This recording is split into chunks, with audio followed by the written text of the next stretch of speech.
Hey everybody, this is Rydo and we're back to LEGO DC Supervillains. So we did, in an hour, 2 of the levels. It's kind of slow going. Next we're doing Stars in Your Eyes. So we have 3 of 5 minifigs in this part, and then we still need to get the character token and the graffiti in the next part. Yep. And so we're going from the penguins area. Interesting, it only gave me 4 characters in free play mode. I think a lot of that has to do with the default characters that also get added.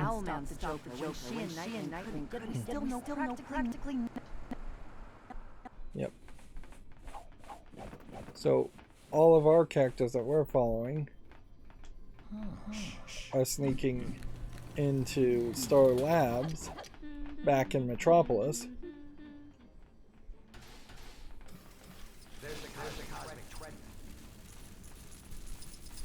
And this is the 3rd level. It's just a lot going on. And I definitely feel like either they should drop you into the overworld in between each level, even though if you're playing in story mode, and then make you go to Star Labs to determine, decide. I have no idea who Eclipso is. Captain Cole is more than ready for another chilly countdown. But yeah, if they just forced me to go to specific places.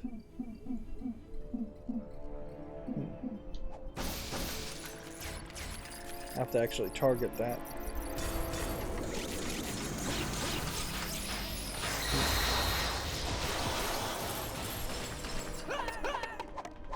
But yeah, if there was just a little circle that you had to walk onto, or a golden archway you had to walk through to start every level.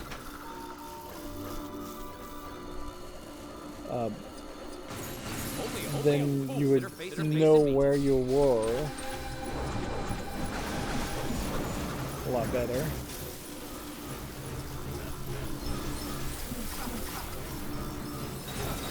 We have these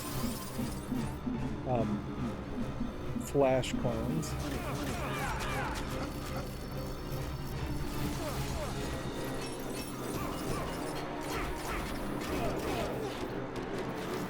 Probably take out the flash clones.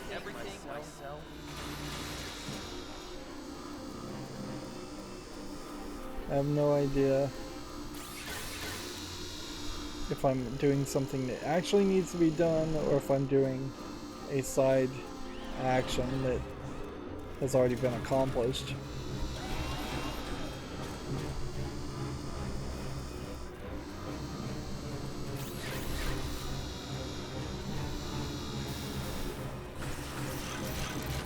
Regardless, it's a slow puzzle to have to solve a second time returning to this level.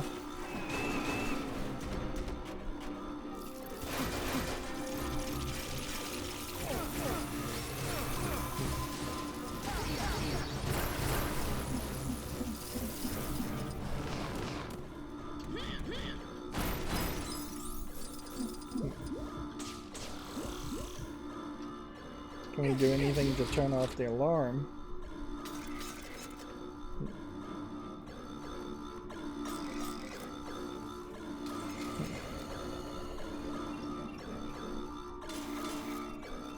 These are those speed switches.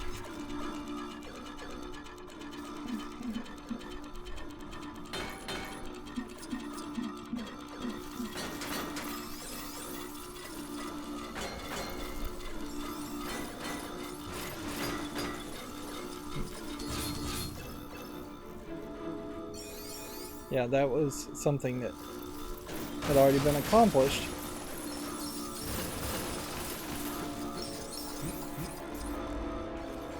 There is something here. So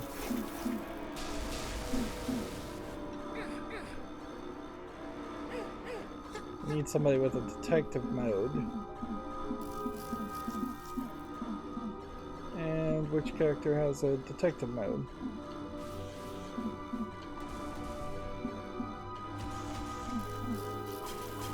Yeah. Seemingly nobody, so why didn't they give me Batman or somebody else with a detective mode? It seems like, so far, Batman has been a required character in every level,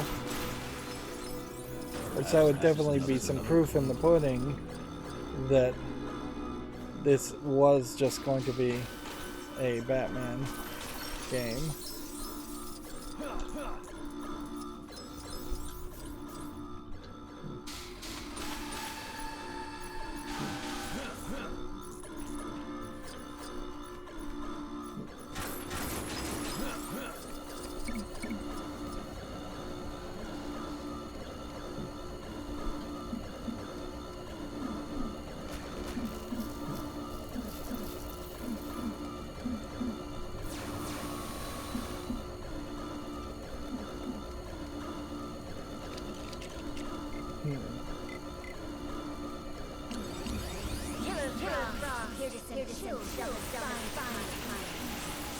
Now we have another puzzle that really needed a different character.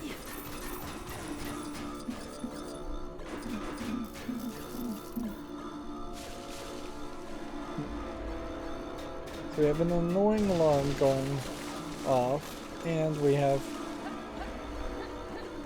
a real uncertainty as far as which of any actions need to actually be done, which actions might be extra and which actions might be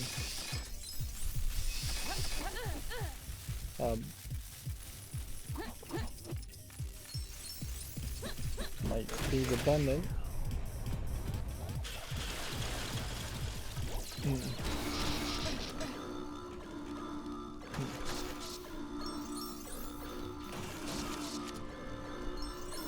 Getting another 1,000 studs, even with the score multipliers, is not useful. Breaking that's not useful.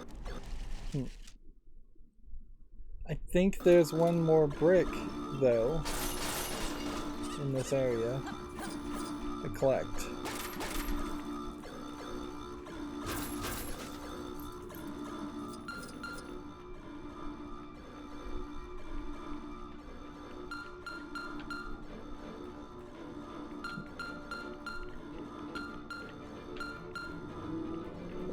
Match all of these.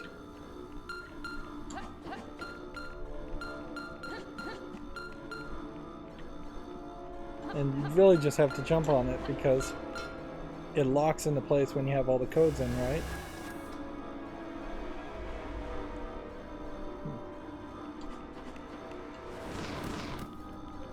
This not concerns the diamond.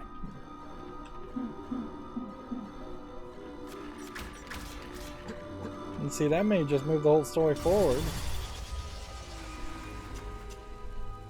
I guess we still have a little bit to do.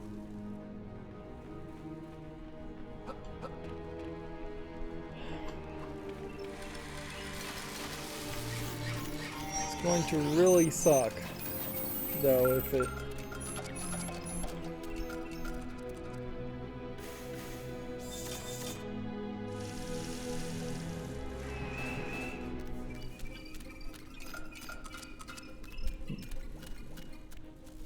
It's gonna really suck if I somehow miss the content that I'm trying to find, the collectible minifig. I'm not controlling my character, by the way. It took complete control just to have the character walk away.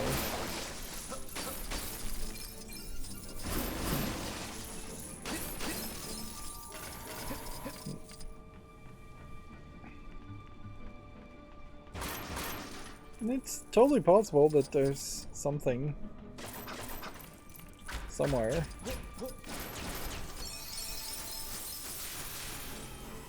That's a bunch of blue and purple studs, so we can get massive amounts of studs.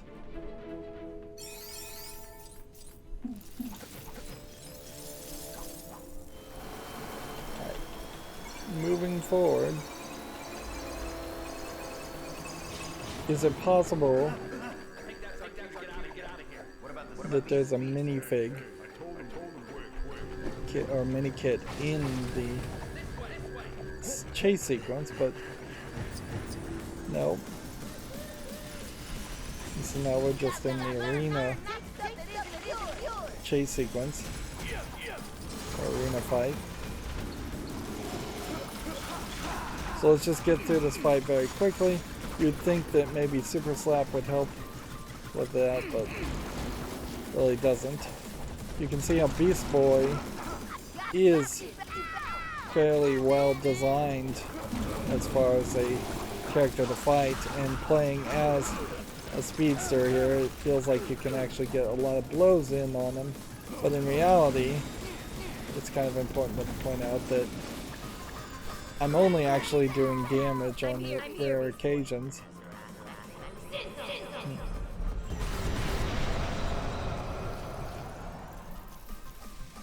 Yeah, and you would have thought in the third level, if you're introduced to Beast Boy and Raven, that they would have maybe played a bigger role, or at least been teased as important characters. I had completely forgotten that they were even in the game. Raven, theoretically, if she can hone her powers, could be a very, very powerful DC character, worthy of her, of being a major player in the story.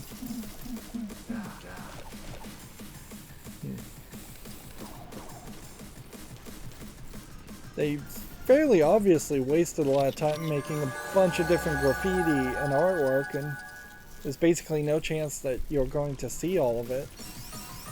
Like, it's just not going to happen. You would have to actively come back and redo these graffiti sections with character after character.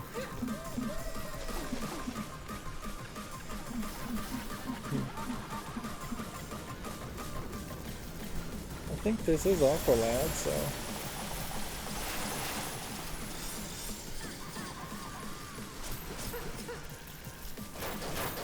we can figure out where another mirror is.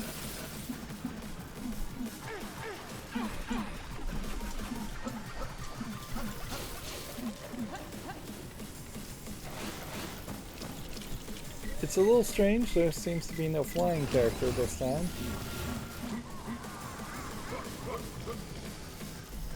But we're missing a mini kit, we're missing a character.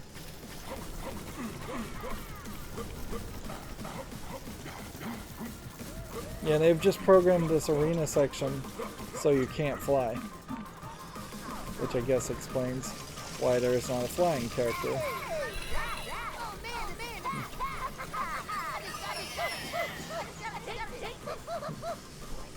What are you doing? Hey!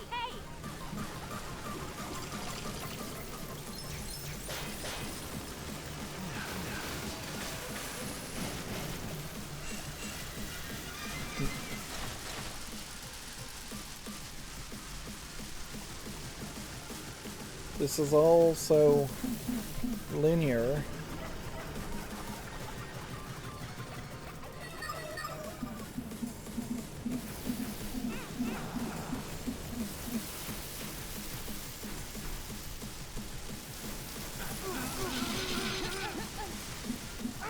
Like, there's no character that's immune to...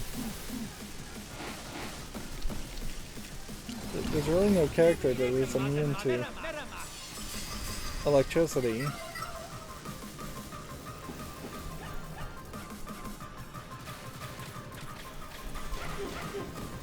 And so how was I supposed to get up to that spot without using the mirror ability?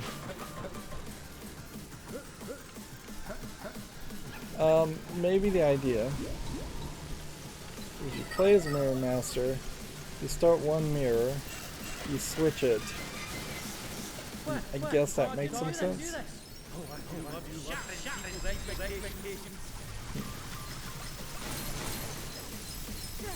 That was perhaps too much of a puzzle for its own good for a kid's game.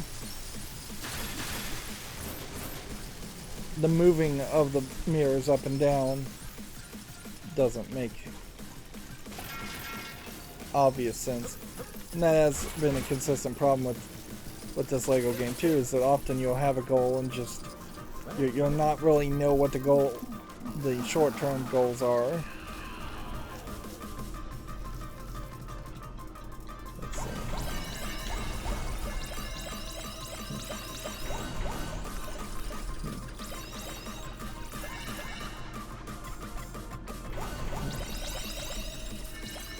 And so then you end up just randomly pressing things. This may be the first instance of us finishing a level with over 1 billion studs. Yep.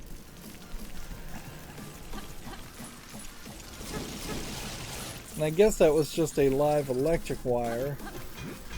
Although I would have kind of thought that it was some kind of electrified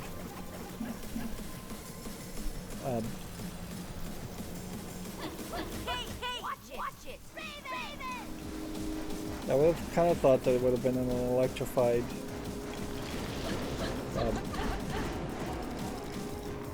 tentacle of some kind of monster. So this is supposed to be even more intense now. Where you can see in the corners here there's people fighting.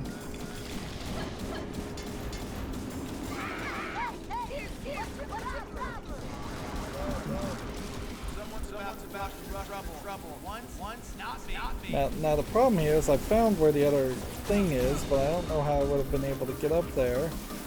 And I feel like this is just going to end the level.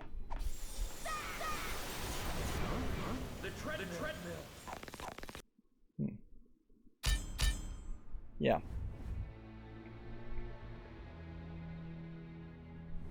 So did we get over 1 billion studs? It doesn't really matter. So we know where probably the character token is, but we missed a mini kit. So we have to just jump back into the level and try again. And it's not like the game is going to get more interesting the second time around. You can't just click retry. So we have to wait for a load, then to wait for another load.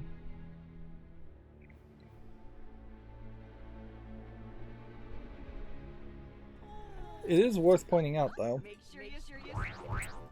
they are still jumping you around like crazy. Like, we ended the previous level here, and then it jumped you all the way here.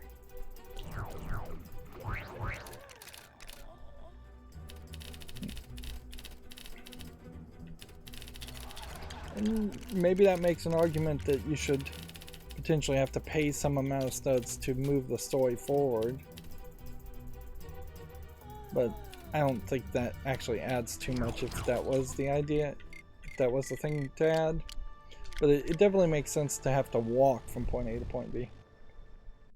Even if it is a very instanced, narrow section where you can't get off the beaten path. Owlman's the joker. When she and Night couldn't get him, we still know practically nothing about him. And if they did show transitional areas, or transitions from areas to areas, not transitional areas, then it probably would give them a chance to hide more loads instead of hiding it behind cutscenes, which is the default idea. So we know there's a mini kit somewhere in this level. The problem is we don't know where.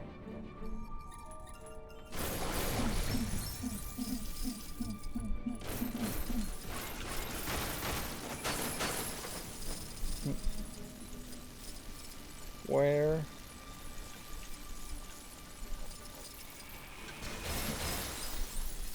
Oh, where? Could you hide?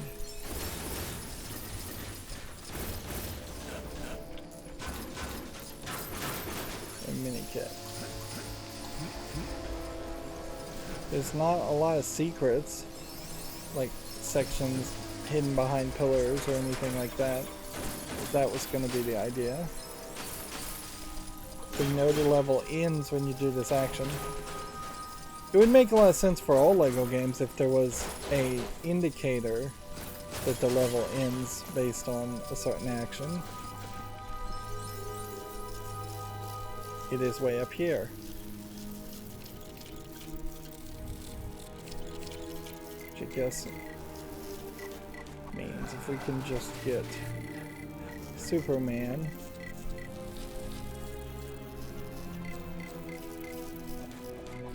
That might be our best bet. Look over here, Superboy. Yeah.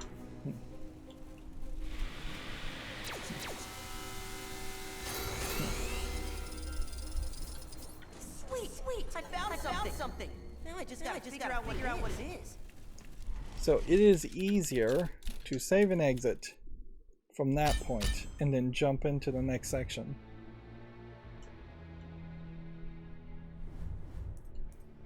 Than it is to complete the rest of that level to get to the next chapter.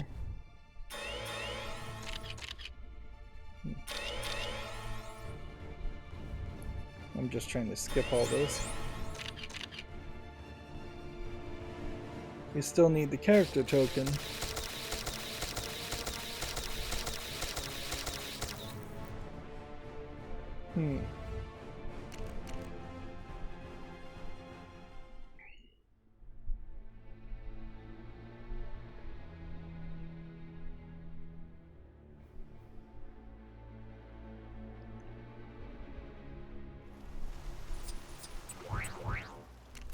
So once again we go in here. Man, sorry I went quiet there. Like, I'm really running out of things to say overall, but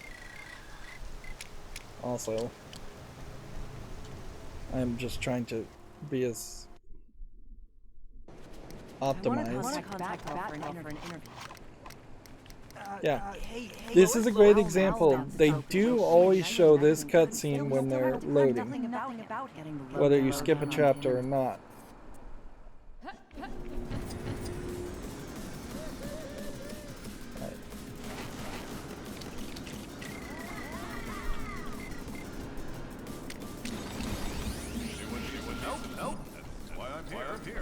So you get put into a fight, and then you have to leave the fight.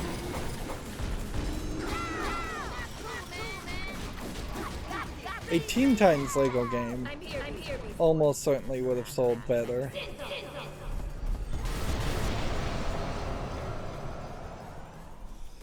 Yeah, it would have almost certainly sold better than a game built around the supervillains. Although, in fairness, I think there was a push, toys-wise at least, to try to make the villains a bigger thing. And then there is a cartoon that is some of the villains and heroes when they're much younger and more kid-friendly.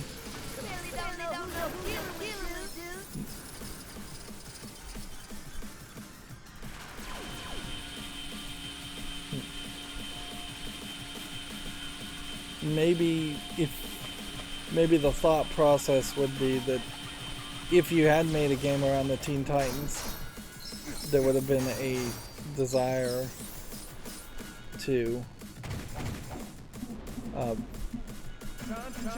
have more of a sacred type story being told, something that wouldn't allow the player to actually play as the Teen Titans.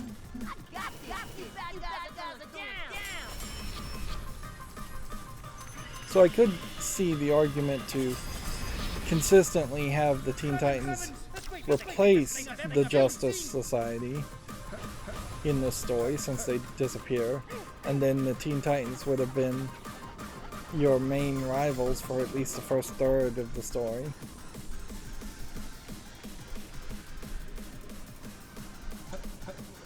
But honestly, it would have probably worked just as well to play as either the Young Justice or the Teen Titans as your main characters throughout the entire narrative, fighting the crime syndicate and fighting Apocalypse. It would make a lot more sense for the Teen Titans and the Justice League to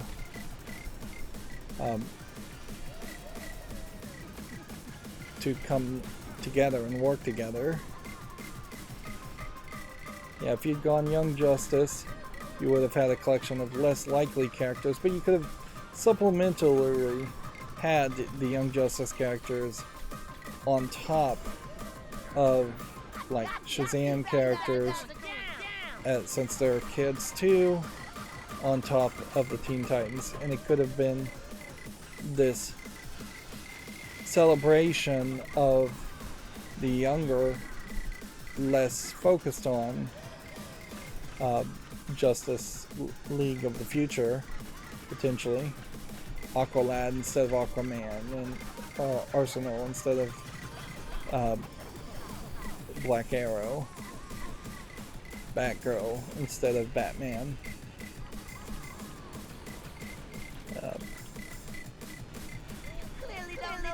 Let's see. But you have Beast Boy. You have Red Robin. Take your pick on which one of those you would want to be in the Justice League, in the Teen Titans. You have Raven. You have Starfire. You have a Cyborg character. There is Cyborg, there is no young Cyborg character. You could also throw in secondary characters, because we have Terra and a few other secondary characters from the Teen Titans. There definitely is enough there as far as options. At a certain level, I guess part of the problem is since you're playing as a character, a custom character, that custom character just doesn't have any personality and isn't going to talk or say anything, which you could get around that certainly a lot better if you were playing as the Teen Titans. What character are we unlocking? A different Flash Speedster character. That's pretty dull. I'm also noticing, like most of the modern LEGO games, they fully abandoned the idea of making the micro scale LEGO levels where you just need to collect 1,000,000 studs in a certain amount of time by smashing everything, which I feel like that is a more interesting concept, for at least a couple levels. It works with the whole general concept of just breaking things. So we have a Silver, Bolts, Flash, Wally West. When did Wally West show up? Because I know Wally West, I think, may have been... Okay, Wally West, also known as Wallace Randolph West, also known as Wally West, is in the Titans. Not to be confused with the current Kid Flash, this version of Wally West gained similar powers to those of the Flash and was a founding member of the Teen Titans. Erased from existence after being trapped in the Speed Force, he later returned, becoming the new Flash and joining the Titans. His first appearance was in the Flash number 110 in 1959. Yep.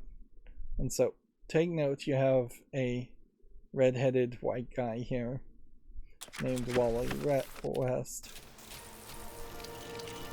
And then, when we get to Kid Flash, here we have Kid Flash, Wallace Rudolph West / Wally West. Troubled teenager Wally West was granted the power of the Speed Force after his future self stopped a misguided Barry Allen from attempting to change history, resulting in a paradox now known as Kid Flash. Wally does his best to protect Central City as the fastest kid alive. So, they're saying, in this case, we get a clearer explanation of the character debut of Wally West being in 110, the Flash number 110 in 1959, but the current version, the black version with black hair, didn't really appear until the Flash number 30 in 2014. And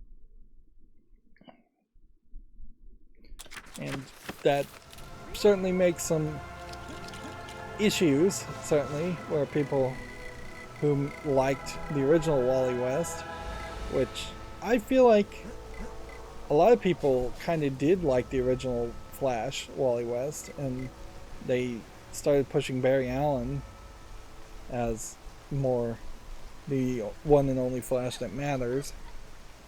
Of course, this all centers around time loops and different parallel timelines. But yeah, effectively they race swapped a character to add more diversity and have more African skin, dark skin, African American characters, or just African characters.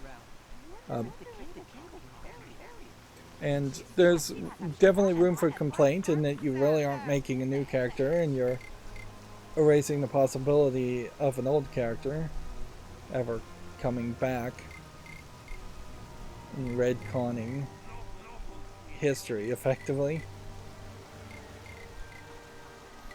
So there's room for complaint there, certainly. But then you also run into the other problem in that it's either a white guy or an alien for the vast majority of the first 50 years of characters in DC Comics. Which, yeah, there's definitely reasons for that. And if you do have anybody like Black Adam here, you have a character named Black Adam who is also from Egypt and Africa type areas, and even though he's being depicted as fairly light-skinned, it's still tan enough to show he is of African descent. It's a much better situation, I would say, in the case of John Stewart, but not much better outcome in the sense that they created a new Green Lantern named John Stewart and nobody cared about him and just wanted the nostalgic Hal Jordan to be the character, and that may be more on the shoulders of the writers and the editorial of Green Lantern wanting Hal Jordan than the fans actually wanting Hal Jordan.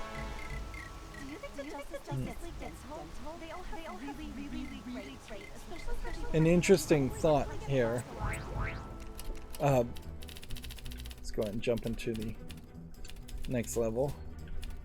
We're going to have to get 2 mini kits in this section and then everything else in the other section. It'd be an interesting thing, since we have these alternate 52 different worlds, if you made a world where all the characters were race swapped, would that really change the stories much? Mr. White put Clark. I mean, Clarkson on this job. He did. But it's gonna take the planet.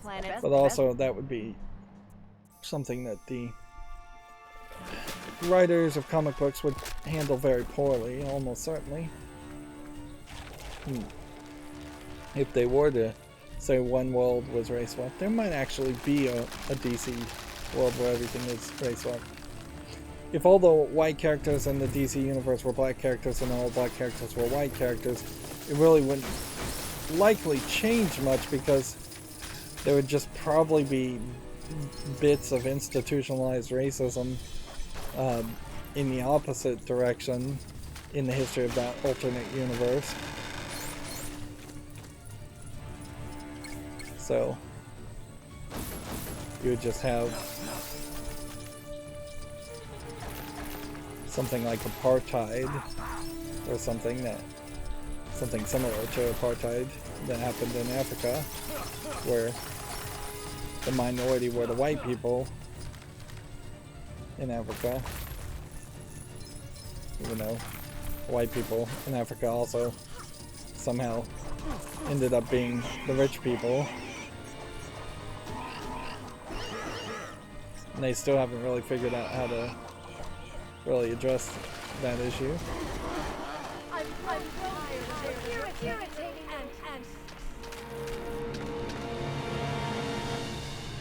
Is there a way to get through this section quicker? Or do we have to just struggle through all of this?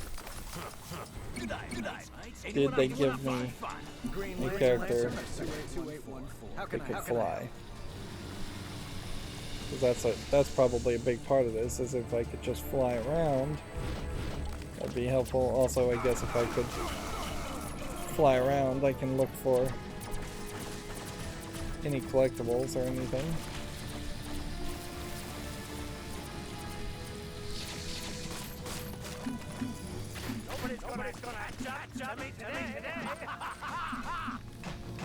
It's so ridiculous to have so many characters with lines of dialogue. So I guess we're just running around hitting these pustules.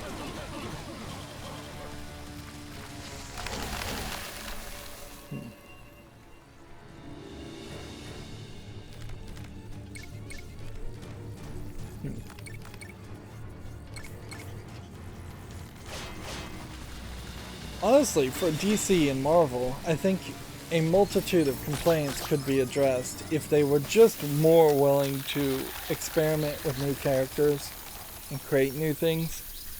Just throw a lot more spaghetti at the wall and try and create new storylines and plots, and new characters. Really embrace the ideas of how comics used to be in the 1940s and 50s. Because they really have this desire to have an air of comics being high quality, and the truth is they just aren't, and they just won't be. So instead of going the route of making quality, they should probably just make a lot of it, the buffet style of thinking, in that if you go to like a pizza buffet restaurants where it's all you can eat for $10 or something like that, which these days, like, even that's probably like way too cheap. But yeah, going with like an all-you-can-eat buffet with their contents would make a lot of sense to me. But inherently, if you were going to do that, that needs to be around a digital distribution concept too. More of a Netflix model, in that you're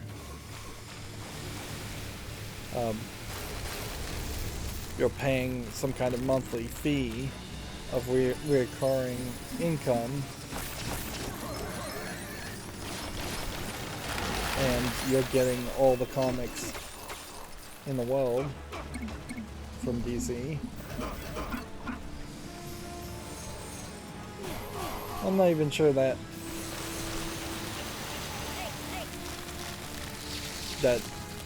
is working for Netflix at this point. And DC and Marvel actually have a really good chance to just license the creation of some kind of digital comic books to some other service. Oh man, I think I messed up here. I'm not sure if I got everything I needed to get.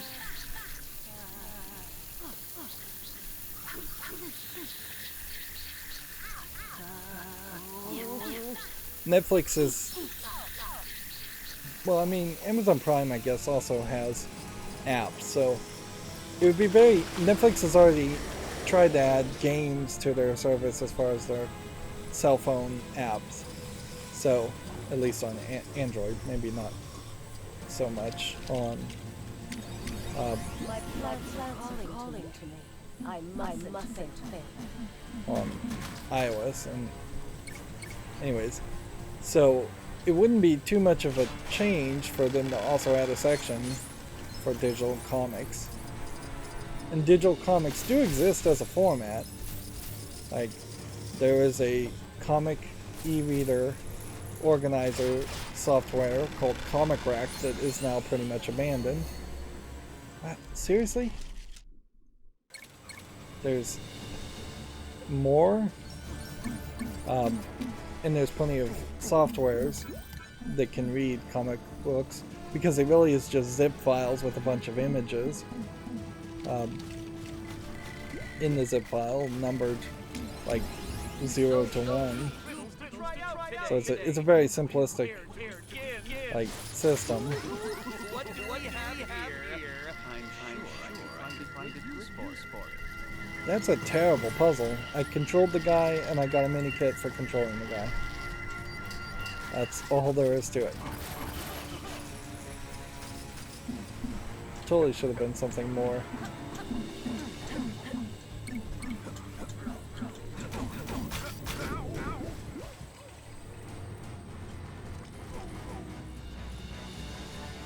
I guess I can only just hope that I've collected everything.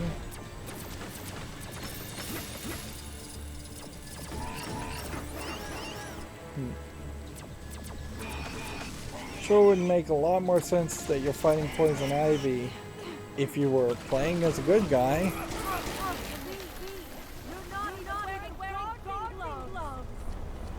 And that's where the idea of potentially jumping between being a double agent as the custom character and playing both with the good guys and bad guys would have made a lot of sense.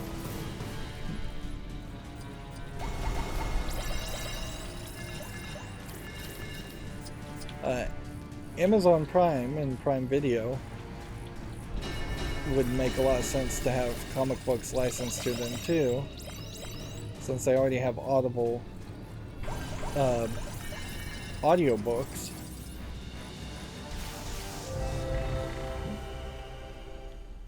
And Amazon Prime in particular probably has enough money where they could pay half of DC and Marvel's expected expected profits per year to be the exclusive digital plays.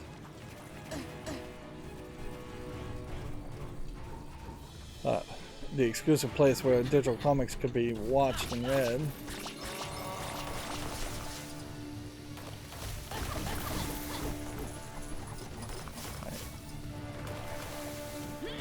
Supposed to, I think, get closer and throw it there.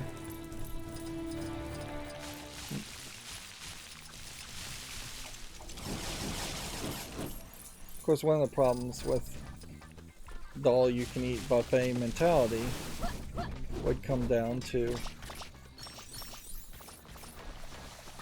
making really good scans of the old comics and organizing the old comics, which theoretically Comixology should have already done most of that work.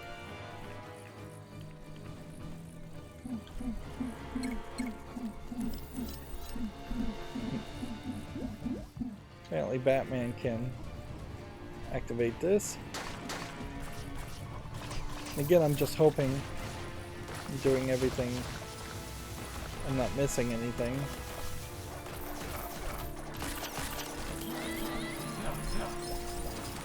If I am missing something, I have no idea where it would be.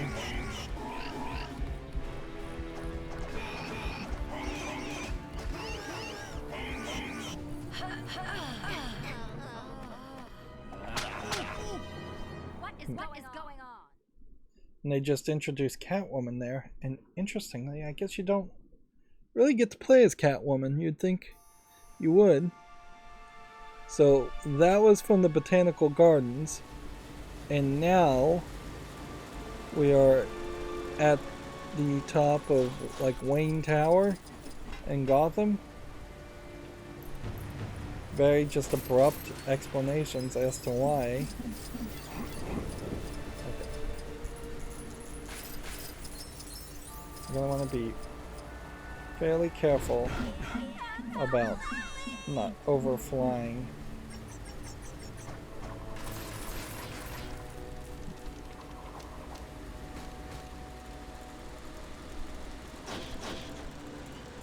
Because the real mistake that can happen here is that you would fly.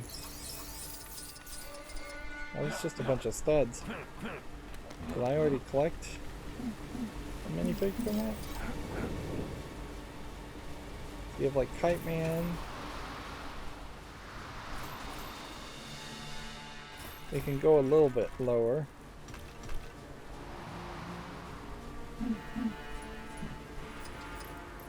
Once we get to a certain spot, we get locked in that spot.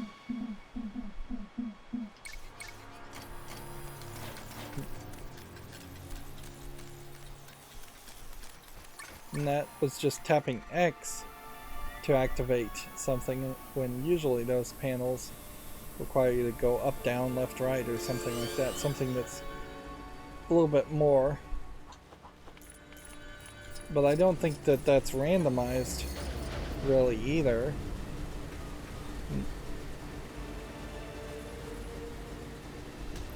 If it was going to be randomized, then there would be an implication there that you would have a lot more of those panels and you would run into those panels very often. Okay, flying behind here got me a bunch of studs. So it only makes sense to keep on flying.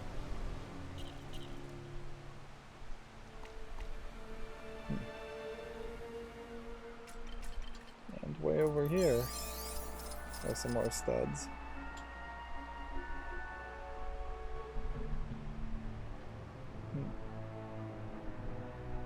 But I suspect that is just studs. We can only see a little bit of the background here, which honestly, this looks like we're in Metropolis, not Gotham, since it's not dark and raining, and since that's Lex building. So this is the top of not Wayne Tower. This is the top of like that hotel.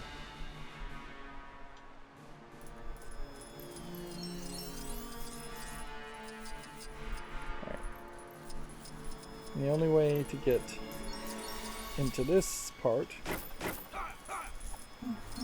is to spray paint. So we have to hope we've gotten all the collectibles outside of this part. What are we looking for? We're looking for a spray paint challenge and a character token. Well, I hope we didn't miss it.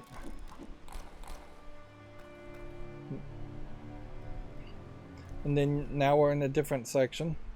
This is an interesting experiment in verticality, but I would say if you're going to go with the idea of an open world game, more open world puzzles would make a lot of sense too. The ability to go back and collect something you've missed, or just walk backwards in the puzzles, would make a lot of sense. And narrative-wise, there really doesn't seem like there's a lot of times where it would have been a problem.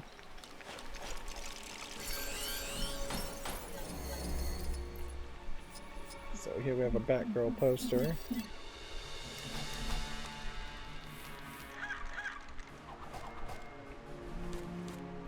I can only say I don't know of any story in which Batgirl worked at the hotel. If anything, she was supposed to be like a student, so it wouldn't make a lot of sense that she would have been working any job. Or, although, maybe a part-time job would have made some sense narratively. I don't know if I can finish this level any faster either.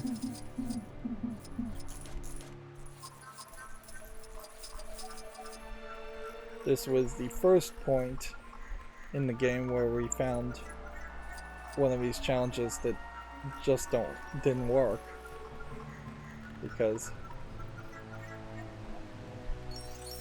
I was playing as the wrong character, even though the abilities should have worked.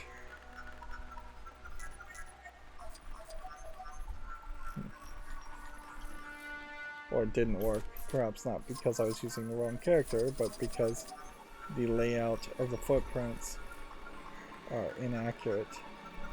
And I actually should go further to the left.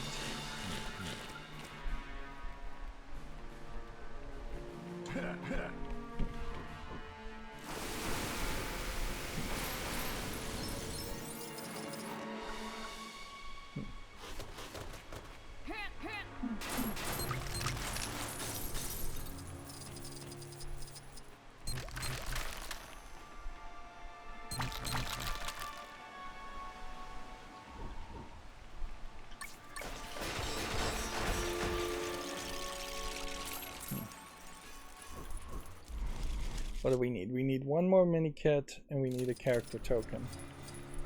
And it doesn't seem like those are in this section. Of course, if it turns out that there is something in this last section and we miss it, I don't think there's going to be a way to fast travel to that last section. I'm unable to use this. Oh no. Whatever will the daffodils think? And there's an example of how free play reduces the number of companion characters, which is fine. I think that works fairly well.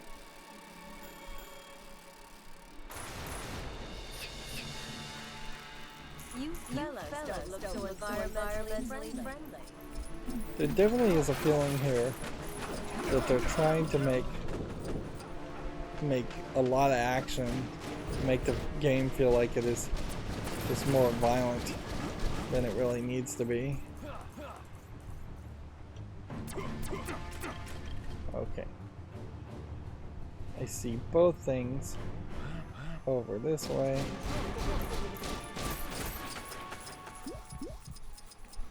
So start with this part.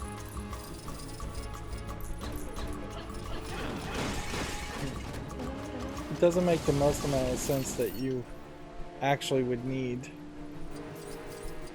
to sneak behind the police to get past them. There's clearly a generic concept of sneaking behind the police or sneaking around that just doesn't really exist in LEGO games.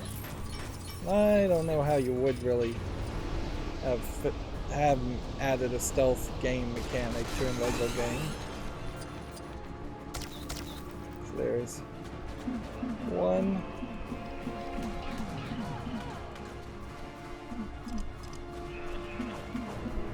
Who digs in the ground?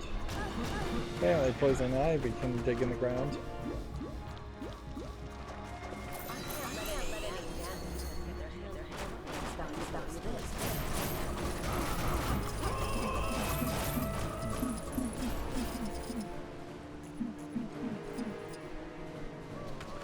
I guess I could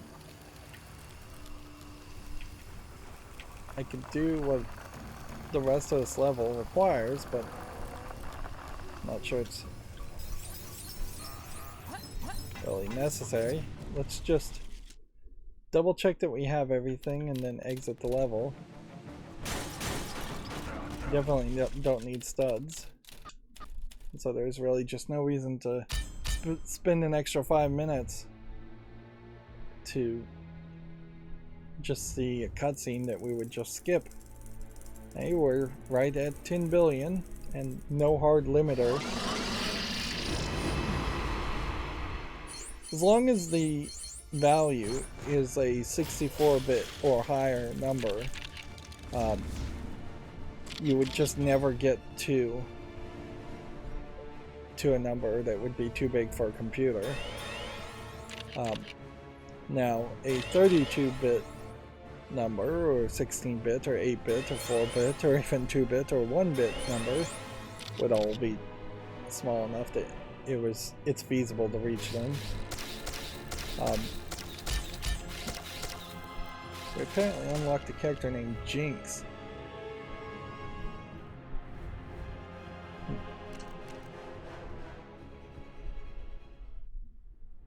Which, yeah, even in the very first LEGO games, LEGO Star Wars, the complete collection, even though there was a limiter of like 10 or 20 billion studs, it was really just a programmed in random number they picked. There was no computer reason for to limit the number by that much.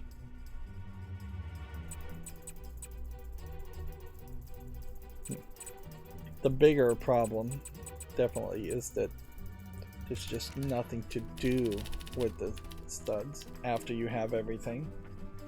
So we've now, in 2 episodes, been able to do 2 levels. So it's probably going to be fairly consistent in that we'll do 2 levels each time, which means there's a lot of levels here that we're going to have to do.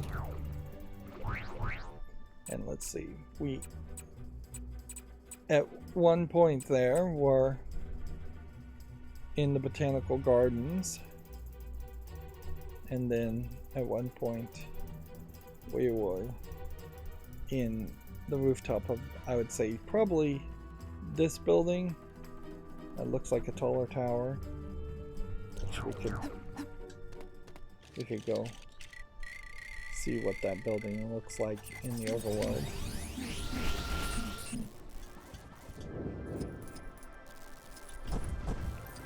There's a faster flying mode for this character. It doesn't feel particularly double the speed though.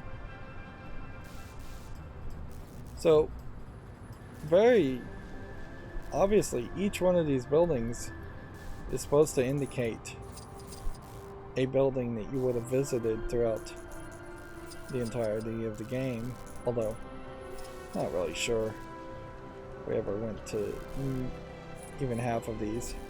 Like this Metropolis Savings Bank, we didn't have a level where we robbed a bank. It would have made a lot of sense for that to exist. It just didn't. And then, what is this? Just a hotel with no specific name. But this is Galaxy Communications. And on the side of this is a movie theater, which we don't do anything with the movie theater. It would have made a lot of sense that this movie theater would have been where you would have gone to see the cutscenes that were unlocked throughout the game. And yet, they didn't finish the game enough to add that feature. Clearly that would have been the idea. Or at least somewhere you would have been able to see cutscenes. So, when we did the level, these towers were giant, but they've been considerably scaled down. And then they've added a lot of walls that I guess would have been see-through. So it is just like the generic concept of the building that we do in the level, but scaled down quite a bit and not really that consistent visually.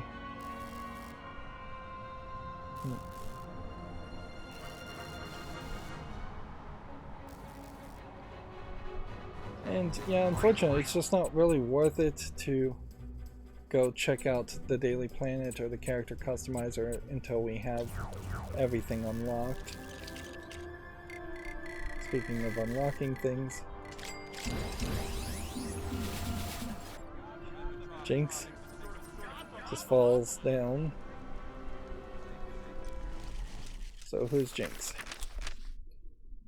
Jinx, growing up in India, Jinx learned to use magic to harness the power of the elements and turn their life of villainy. As one of the Fearsome Five, one of the Teen Titans' most formidable foes, the elemental sorceress has many powers, but can only use them while in close contact with the ground. First appearance, Tales of Teen Titans, number 56, 1985. Yeah.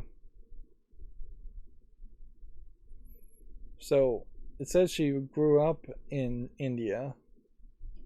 Does that mean she's Indian or not? It's hard to tell.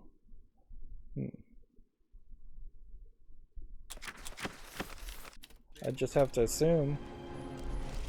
It does seem kind of crazy when you compare this to, say, some of the collectible character cards that they would have made in the past.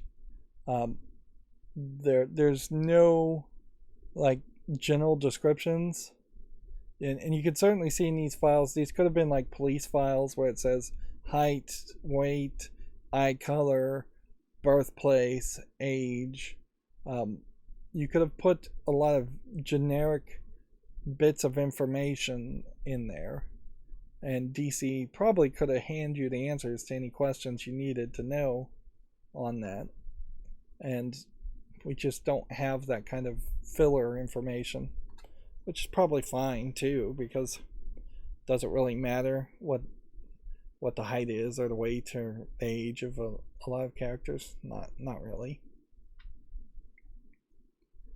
I would have thought a character named Jinx though would have had the ability to jinx people and cause them bad luck. It doesn't really feel like that is being explained. And then our character down here is just beating on the wall. I have no idea why. Who is this character anyways? Deathstroke from the movie.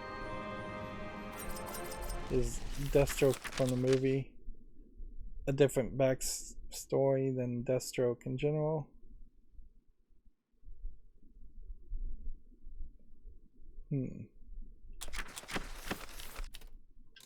Let's check that.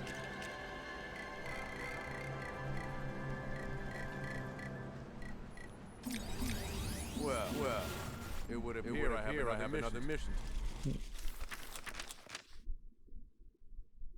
Nope, it is the exact same character description, just a very different looking character.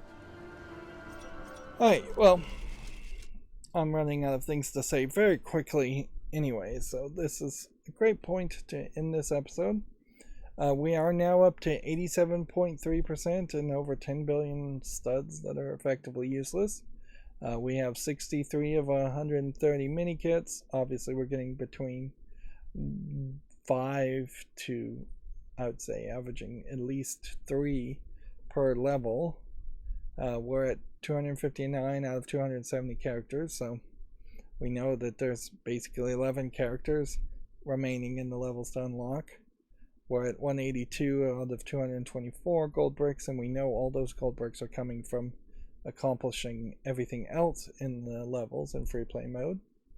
And we're at 21 out of 36 graffitis, which means there's 15 graffitis left, which I guess implies that there's probably one graffiti for every remaining level. That's going to be it for this recording. As always, I ask you to like, share, subscribe, comment, and watch every second of my videos. If you want to support me further, there's some more links down below in the description box. Thank you for watching. Have a good evening.